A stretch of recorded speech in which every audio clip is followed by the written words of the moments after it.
Vamos inclinar a nossa fronte e invocar o Espírito Santo de Deus na nossa vida, para que ele entrando dentro de nós, ele cumpra a promessa de nos ensinar todas as coisas, de nos dar a sabedoria, de nos dar a luz, a inteligência, o entendimento.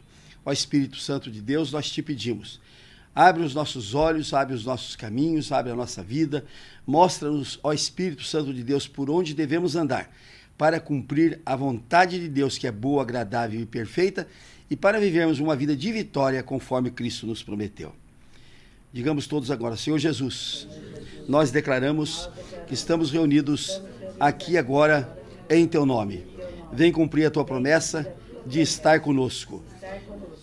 Sintamos a presença do Senhor Jesus agora junto conosco aqui.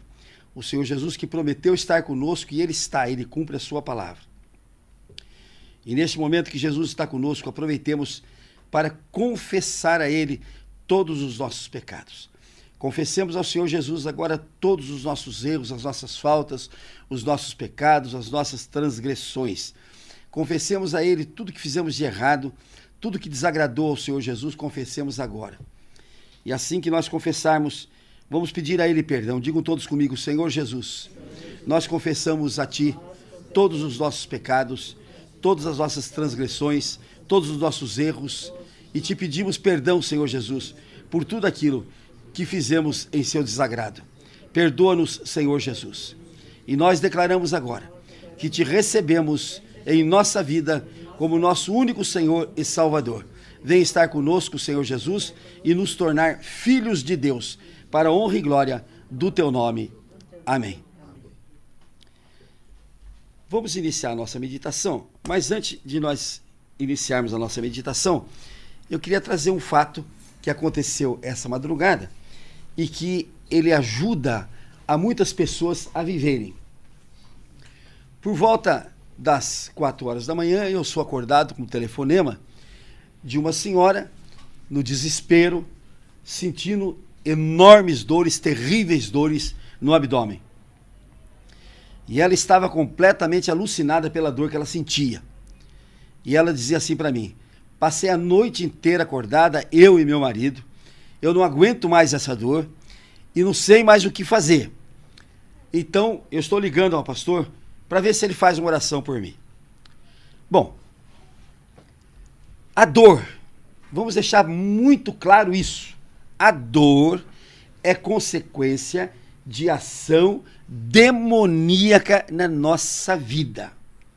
A dor é consequência do demônio. Se esta pessoa estava sofrendo esta dor horrível, o demônio tinha ali uma artimanha para fazer. Primeiro, talvez, fazer ela descrer em Deus. Mas se eu sou filha de Deus, e ela dizia, eu sou evangélica, ela dizia para mim. Fazer ela descrer em Deus. Eu sou evangélica, eu vou na igreja, eu oro e eu tenho essa dor por quê? Então o demônio queria que ela perdesse a fé. Segundo lugar, eu não consegui saber o marido dela que tipo que é. Mas tem 2 tipos de marido. Tem o marido que diz assim, mas você vai me encher essa hora da madrugada? Eu tenho o que fazer, tenho que levantar cedo amanhã para trabalhar, mulher. Porque você vai ter essa dor justamente nessa hora. Então iniciava-se uma briga entre o casal, porque o demônio havia colocado na mulher uma dor e pode ser que o marido não tenha essa compreensão. Também pode ser que o marido seja aqueles compreensivos, que se levanta e se acorda e fica ali paparicando a mulher. Não, mas você quer isso, você quer aquilo, você quer o melhoral, você quer o sal de fruta. Para quê? Para que ele passasse a noite acordado, para no dia seguinte perder a hora para ir para o trabalho, ou se não perdesse a hora, ia para o trabalho completamente zonzo de sono, chegando no trabalho ia ter briga com seus companheiros, e o que o demônio quer é desestabilizar a nossa vida. Quando a gente procura um caminho, o demônio entra na nossa vida para desestabilizar, para nos tirar daquele caminho correto que nós estamos andando. Então, aí vocês me perguntam, mas o que então essa senhora devia fazer? Bom, o mínimo que ela devia fazer foi o que ela fez mesmo. Como ela não tinha forças, como ela não tinha conhecimento da coisa, ela procurou alguém que orasse por ela. Então, naquele momento que ela me ligou, eu disse, isso aí é um ataque demoníaco, não tem outra coisa. Não é nada grave, é o demônio que está dando uns beliscões no estômago dela para ela gritar, para ela chorar, para ela passar dor. Então o que nós temos de fazer diante de uma ação do demônio? É tocá-lo, é mandá-lo embora, é fazer com que ele vá embora. Então eu fiz oração para que ela fosse embora e ordenei que o demônio fosse embora, que o demônio saísse dela. E disse para ela, agora a senhora vai dormir e quando for por volta das 7 horas, 7h30, a senhora liga para mim de novo para dizer o que aconteceu. Fizemos a oração, desliguei o telefone, 7h30, 7 horas, ela ligou para mim e disse, olha, daquela hora eu dormi tranquila, meu marido dormiu também, glória a Deus, então estamos realmente com a graça de Deus. Agora me pergunta a mim o que ela tinha de fazer. Ela tinha de, ela própria, com o poder que Jesus lhe deu, ela tinha de enfrentar o cão, enfrentar o demônio. O que está escrito na Escritura Sagrada aqui? Enfrenta Satanás e ele fugirá de vós. Agora, o enfrentar Satanás não é digamos assim, um privilégio de um pastor. Não, enfrentar Satanás é um privilégio da fé. E a gente crê que a gente tem poder para enfrentá-lo. E a toda hora que ele vier, a todo instante que ele vier, nós temos o poder que Jesus nos deu de expulsá-lo. Nós temos a força de expulsá-lo. Nós temos na nossa mão o poder que pouco crente entende. Nós temos na nossa mão o poder de expulsá-lo. Enquanto eu me aprontava, eu escutei a televisão dizer que estão faltando médicos no Brasil. Postos de saúde sem médicos, hospitais sem médicos, há uma falta tremenda de médicos. Isso é obra do cão também. Por quê? Porque no momento que faltam médicos, as pessoas vão para os hospitais, chegam lá, encrencam, brigam, fazem toda sorte de imprecação a Deus, porque não tem médico. Agora, a coisa se resolve fácil, mas muito fácil, porque quando a Escritura diz que a doença é consequência da desobediência a Deus, o que nós temos de fazer para não sermos doentes? É obedecermos a Deus. Está escrito na Escritura Sagrada que a doença a peste, a doença é consequência da nossa desobediência a Deus. Então o que nós temos de fazer para evitar a doença? É obedecermos a Deus, obedecermos às suas leis, obedecermos à sua ordem. É isso que nós temos de fazer. Se nós obedecermos, a doença vai embora. Porque a doença não é de Deus, a doença é do cão, e quando a gente obedece a Deus, o cão não tem nada que fazer na nossa vida. Aí vocês vão me dizer assim, mas então quando a gente é evangélico, a gente não tem doença? Bom, há evangélicos e há evangélicos. Há cristãos e há cristãos. Todos nós temos uma marca daquilo que somos. Por exemplo, eu sou advogado. Está aqui uma marca, o anel de advogado. Todo mundo olha na minha mão, sabe que eu sou advogado, que eu estou com a marca do anel de advogado. Tem uns que tem uma marca, um anel azul, engenheiro. Tem uns que tem um anel verde, é médico. Então isso aqui é uma marca externa, marca externa. Porque eu tiro isso aqui do dedo, eu continuo sendo advogado do mesmo jeito. E posso colocar um anel desse sem ser advogado. Isso chama-se marca externa. Na parte espiritual também existem as marcas. Por exemplo, o judeu, que se diz judeu de verdade, ele é marcado com a circuncisão. O que é a circuncisão? É o corte do prepúcio. O que é o prepúcio? É aquela membrana que cobre o pênis do homem. E o judeu corta aquilo. Corta ainda em criança ainda. Corta ainda criança, cruentamente. E o judeu acha que, cortando aquele prepúcio, ele se tornou judeu. Agora vamos ver o que Paulo diz na Epístola ao Romano. Paulo diz claramente, não é judeu aquele que somente corta o prepúcio. Ser judeu tem de ir mais longe, tem de crer mais coisa, tem de acreditar na Escritura Sagrada. Ser judeu é muito mais profundo. Ser judeu é muito mais espiritual do que físico. A mesma coisa é ser evangélico. Ah, eu sou evangélico, eu sou crente, eu sou da igreja tal. Aí Paulo diz que nós, os evangélicos, nós, os cristãos, também somos circuncidados. Mas não circuncidados na pele, fisicamente. Nós somos circuncidados no nosso coração. Então não é cristão aquele que é, digamos assim, circuncidado no exterior. Ou seja, circuncidado por fora. Como, por exemplo, antigamente, a gente conhecia um congregado mariano, uma filha de Maria, porque eles traziam uma fita azul no pescoço. Quantos que traziam a fita no pescoço e não eram de verdade congregado mariano? Tinha a chamada Ordem do Santíssimo, que aquelas velhas botavam aquela fita vermelha no pescoço.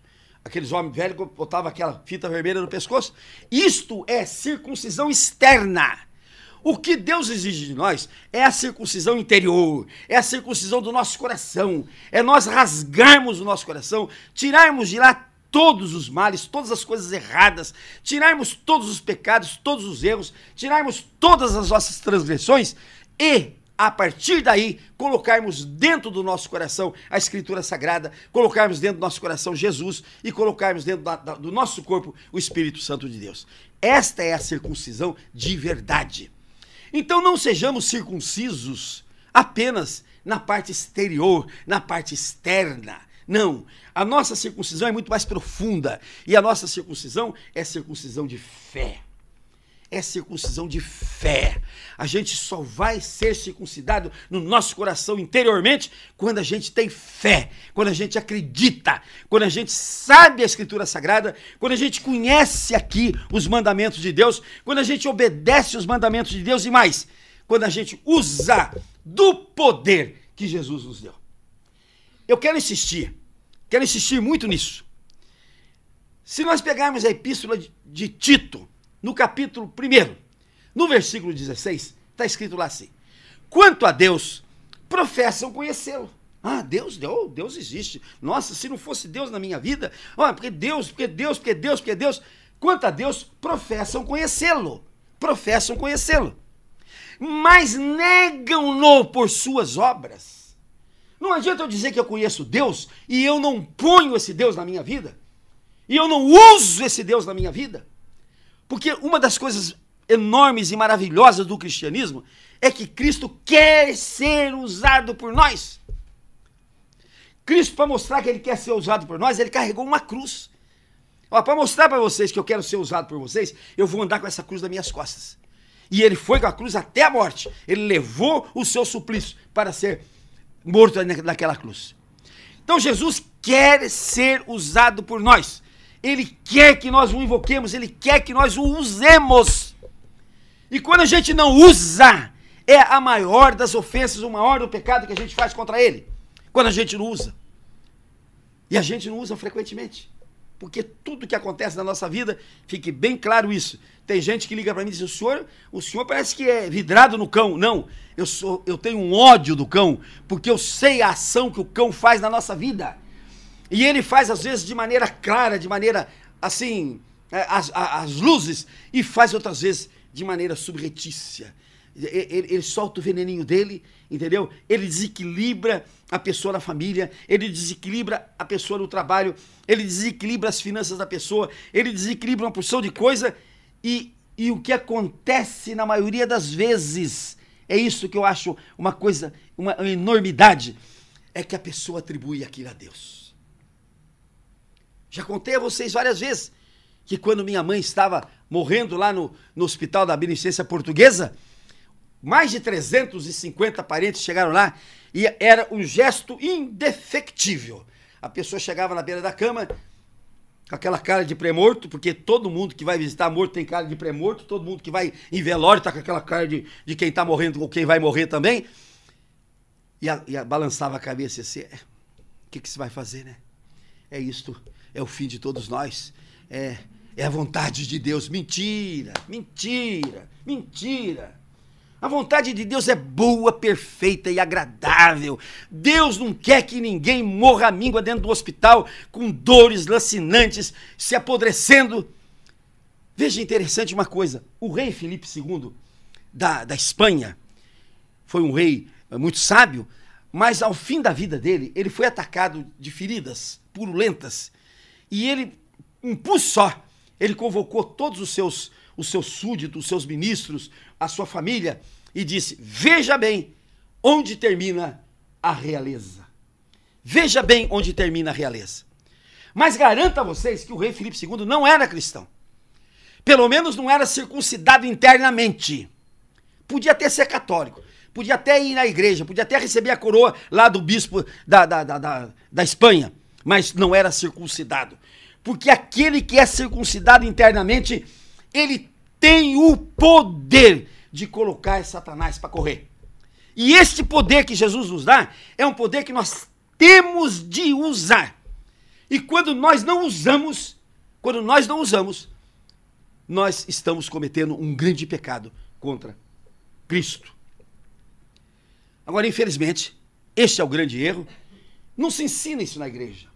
Por quê?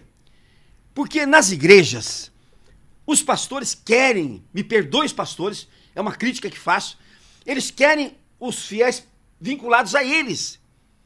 Eles querem que o fiel, quando sentir uma dor, pegue o telefone e ligue para ele poder fazer oração, e para depois ter um testemunho na igreja: eu estava morrendo e o pastor orou por mim e eu sarei. Mas não é isso que Deus quer. Não é isso que Deus quer. Eu me lembro que eu fui pregar numa igreja grande, 1.500 pessoas me ouvindo, e no final da pregação, eu convoquei os doentes que viessem à frente. E mais da metade da igreja veio à frente. E eu usei do poder que Jesus me deu, tirei o demônio daquele povo todinho, e todo aquele povo, sem exceção nenhuma, se curou. Aí todo mundo, glória a Deus, glória a Deus, glória a Deus. E antes que alguém me endeusasse, eu disse: olha, isto que eu fiz aqui, cada um de vocês pode fazer na sua casa, no seu lar, no momento em que o demônio lhe atacar. Não precisa socorrer-se de nenhum pastor, de nenhum bispo, de nenhum padre, de nenhuma dona Doquinha, de nenhum rezador. Não precisa nada disso. Vocês têm o poder para fazer isso. Quando terminou o culto, o pastor me disse assim: o senhor espera que eu quero conversar com o senhor. Aí esperei bastante. Aí ele veio conversar comigo e disse assim: o senhor nunca mais vai pregar na minha igreja.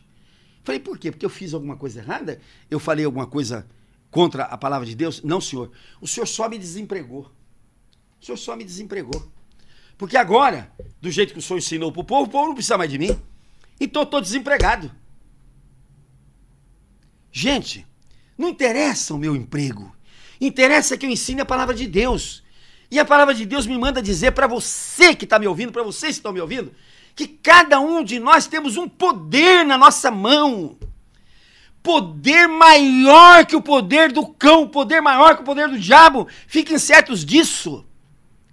O poder que Jesus nos deu é muito maior que o poder do cão, é muito maior que o poder do diabo.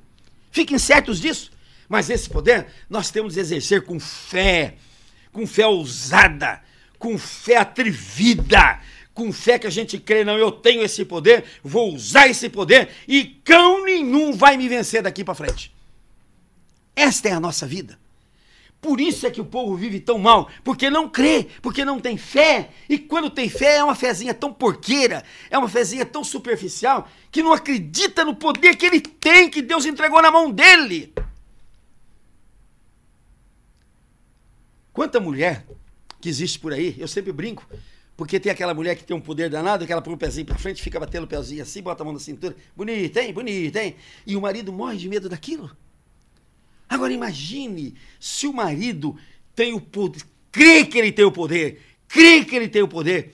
e ele diz: sai dela, Satanás, em nome de Jesus. Ela abaixa as mãozinhas do açucareiro aqui, para de bater o pezinho e vão se amar. Por quê? Porque o demônio é que causa essas encrencas todas. Olha, eu estou cansado de receber telefonema de gente que está vivendo o verdadeiro caos na vida, porque o demônio se instalou na casa, o demônio se instalou ali e o demônio está fazendo uma arruaça danada. Olha, temos duas coisas para nós analisarmos. O Salmo 118 diz que Jesus faz proeza na nossa vida. Jesus faz proeza na nossa vida. Faz coisas espetaculares na nossa vida. Agora, do outro lado, temos o cão fazendo arruaça na nossa vida. Temos o cão desestabilizando a nossa vida. Nós temos de escolher. Está escrito aqui na Escritura Sagrada: eis que ponho diante de ti dois caminhos. O caminho da vida, o caminho da morte. O caminho do bem e o caminho do mal. Escolhe a vida. Escolhe o bem. Está escrito na Escritura Sagrada. Mas não. Parece que é mais gostoso escolher o cão. Parece que é mais gostoso ficar com o diabo. Parece que é mais gostoso ficar com o Satanás. E aí, todas as consequências do Satanás na nossa vida, quais são? Pobreza, miséria, desamor, doença, pobreza, todas essas coisas, doença, toda sorte de doença. E o pior da doença é aquilo que eu sempre digo. É aquilo que eu sempre digo. Essa mulher, às 7 horas da manhã, disse para mim, pastor, dormi uma noite maravilhosa, sem nenhuma dor. Olha bem o que ela continuou falando para mim. Mas o senhor não imagina a dor que eu estava sentindo. Falei, para, mulher, a dor já não foi embora, Satanás não foi embora, vai lembrar dele agora por quê? Vocês entenderam? O que é o Satanás na vida da gente? Ela estava curada, ela dormiu tranquila, ela veio dar graças a Deus. Então vamos fazer uma oração de agradecimento a Deus, porque você se curou, porque você sarou a sua dor. Pastor, vamos fazer mesmo, porque o senhor não imagina a dor que eu estava sentindo. Ou seja, não imagina o que o cão estava fazendo na minha vida, né? A glória ao cão, é um hino de louvor ao cão. Gente, vamos saber, vamos ter essa convicção, vamos ter essa ciência de que todo o mal que acontece na nossa vida não é provação de Deus. Para de querer, porque o diabo é assim, ele apronta e quando a gente olha para ele, diz, ó quem fez, ó, não fui eu não, ó quem fez. Foi o Deusinho seu que fez. Mentira! Mentira! É o cão mesmo que faz. Nós temos que ter essa consequência, temos de ter essa inteligência, temos de saber disso aqui. Agora, vamos tirar o cão da nossa vida através do poder que Jesus deu a cada um de nós. A cada um de nós. Temos uma criança aqui, esse menino. Você sabe que você tem poder para mandar Satanás embora? Da tua casa, da tua vida, da vida dos teus, né? Você não precisa passar o pé na frente da irmãzinha. Se ela estiver fazendo coisa errada, é só você fazer uma oração, Satanás sair dela agora em nome de Jesus. Entendeu? Não precisa passar o pé. Na escola, você não precisa brigar na escola com os amiguinhos, porque você tem o poder. Você tem o poder de tirar Satanás da frente. Quantos anos você tem? 10. Com 10 anos, você já tem o poder. Pode crer nisso.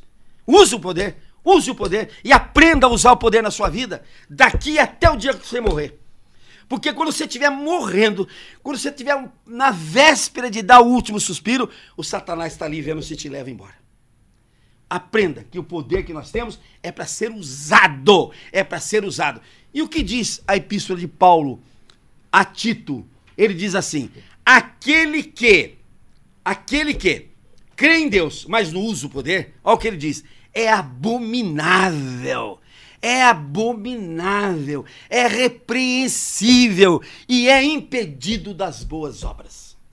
Gente, vejam bem, não usar o poder que Deus nos deu, está escrito aqui na Escritura Sagrada, é uma abominação, é um pecado gravíssimo, é um erro gravíssimo.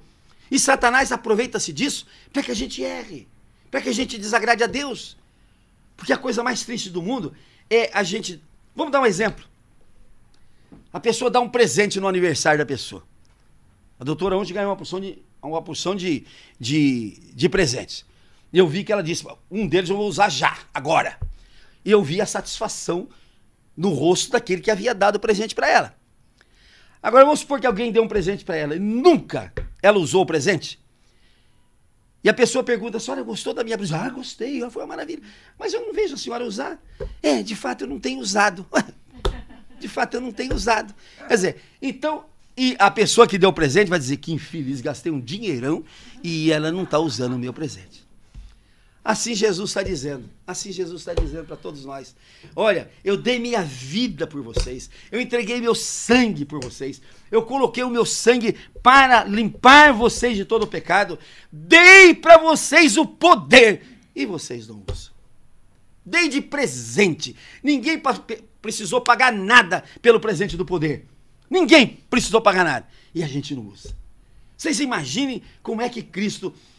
Eu acho que Cristo de vez em quando diz assim, mas meu Deus, que coisa horrível que foi, eu pregado naquela cruz, derramando meu sangue, morrendo pelo meu povo, e eles não usam o poder que eu dei para eles. Aliás, Jesus disse isso aqui, ele diz assim, eu estou chamando vocês para vir a mim, mas vocês não querem vir, Jesus teve essa mágoa, Jesus deixou escrita essa mágoa. Interessante que Jesus foi tão bacana, que uma hora ele se ajoelhou diante do Pai e disse, Pai, eu oro agora por todos aqueles que o Senhor me entregou por todos aqueles que estão ao meu redor.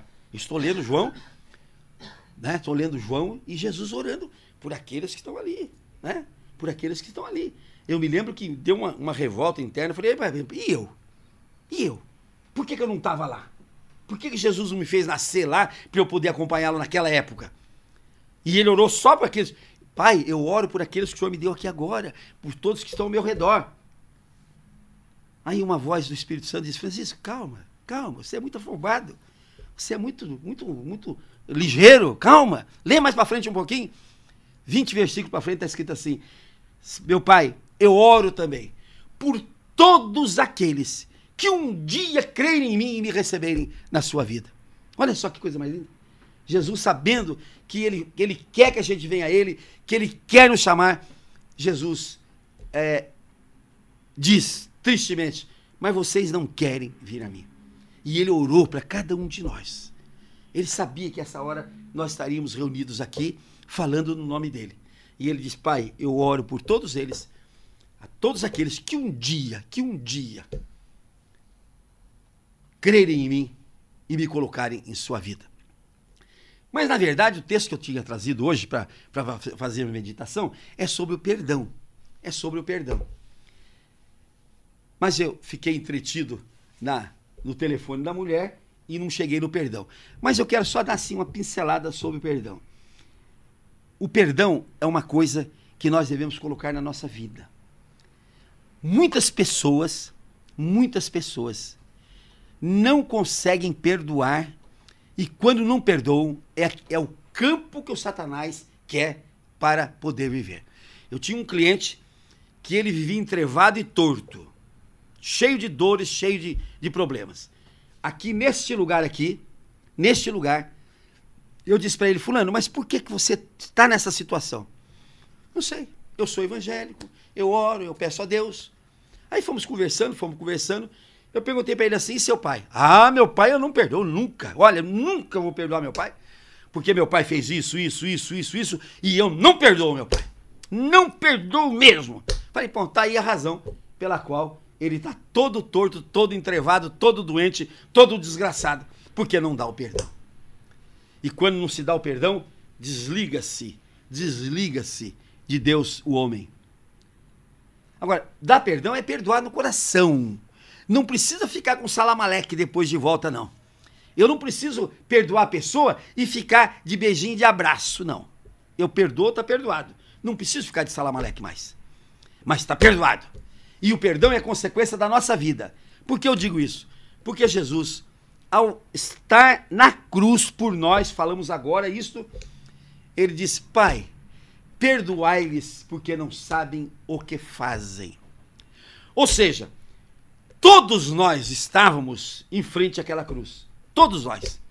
Pela nossa descrença, pela falta do uso do poder de Cristo na nossa vida, pela falta de fé ousada e atrevida em Jesus Cristo, nós estávamos ao pé da cruz, cuspindo nele, descrendo dele, rindo dele, porque ele disse, vocês não querem vir a mim, eu estou chamando, vocês não querem vir. Hoje, nós estamos vivendo hoje, mas nós já estávamos ao pé da cruz, dizendo, porque o senhor está morrendo à toa, de bobo que o senhor é, morrendo por quê? Sai da cruz se o senhor é Deus mesmo, sai daí, cuspindo, e fazendo toda sorte de injúria, impropério. E ele estava dizendo, Pai, perdoa, Pai, porque eles não sabem o que fazem. Eles não têm noção do que estão fazendo. Mas Jesus tinha o poder de perdoar. Quando os apóstolos perguntaram para ele, quantas vezes eu tenho de perdoar? 7 vezes ou 70? Ele disse 70 vezes 7. Ou seja, eu tenho de perdoar infinitamente. Tenho de perdoar infinitamente. Todos nós temos um ranço dentro de nós. Um ranço de falta de perdão. É falta de perdão do marido que nos abandonou, é falta do perdão da mulher que nos abandonou, é falta do perdão do filho que nos dá trabalho, é falta do perdão do cunhado que nos encheu o saco, é falta do perdão de uma porção de gente. Tem um ranço no nosso coração. E é preciso arrancar esse ranço do nosso coração para que a gente seja circuncidado no coração. Não há jeito da gente ser circuncidado no coração se nós não arrancarmos, não abrirmos o coração e arrancarmos de lá o pecado, arrancarmos de lá toda a transgressão e arrancarmos de lá o ranço de ódio, o ranço de falta de perdão, o ranço de destemor, o ranço de desamor que nós temos dentro do nosso coração. Todos nós temos de arrancar isso de lá de qualquer maneira. Vamos dar um exemplo de Davi. Davi, por exemplo, estava perseguido por Saul, e ele estava escondido na cova de Adulão. Ele estava escondido lá na gruta de Adulão, e Saul teve um desarranjo aqui no intestino e correu para a gruta, para aliviar o ventre. E quando Saul estava lá agachadinho, né, suando, o Davi estava atrás dele. Davi podia ter enfiado a lança nas costas dele, podia ter cortado ele de lança. Davi disse: pai, eu vou perdoá-lo, Senhor. Davi só diz: mas eu só vou mostrar para ele que eu podia ter feito e não fiz. Enquanto ele estava aliviando, ele cortou um pedaço do manto dele. Depois Saul lança sobre Davi uma lança. Davi se desvia daquilo. Saul possesso. O Davi, que tinha mais força do que Saul, era mais forte, era mais novo. Simplesmente Davi foi embora, correu, perdoou Saul. E quando aquela pessoa que veio trazer a notícia da morte de Saul e contou o papo e diz: olha, eu vi o Saul, o servo de Deus, e quando ele estava lá eu o matei. Ah, você matou Saul, então vem cá, mata esse cara aqui. Então ele perdoou Saul, não só perdoou, como ele se doeu por Saul, que fez tanto mal para ele, É o perdão que Deus exige de nós. Veja bem, mais tarde, o filho de Jonatas, ele protegeu, porque ele era descendente de Saul. E mais, quando ele foi sagrado rei, e ele começou a reinar em Hebrom, o filho de Saul, o Isbosete, tomou posse como rei lá em Jerusalém. E ele não quis guerrear contra o filho de Saul, porque ele estimava Saul, ele amava Saul, ele tinha consideração para Saul, e ele havia perdoado Saul de todo o mal que foi feito. O perdão, gente, o perdão é uma coisa maravilhosa que nós temos de colocar na nossa vida, se nós quisermos viver uma vida de vitória e de sucesso, em nome de Jesus. Os que creem, digam amém, digo glória a Deus. Vamos orar agora para que Deus nos dê duas coisas. Primeiro, nos dê a força do poder. A força do poder ele já nos deu.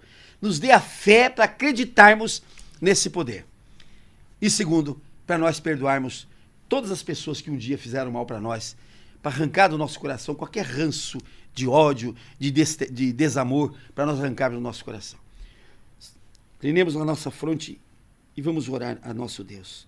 Senhor, nosso Deus e nosso Pai, nós te pedimos, Senhor, que o Senhor aumente a nossa fé, que o Senhor nos encha de uma fé atrevida e de uma fé ousada, para que nós acreditemos no poder que o Senhor nos deu, para que nós tenhamos fé nesse poder e que nós usemos a todo momento, a todo instante, esse poder para vencer todas as ciladas do demônio.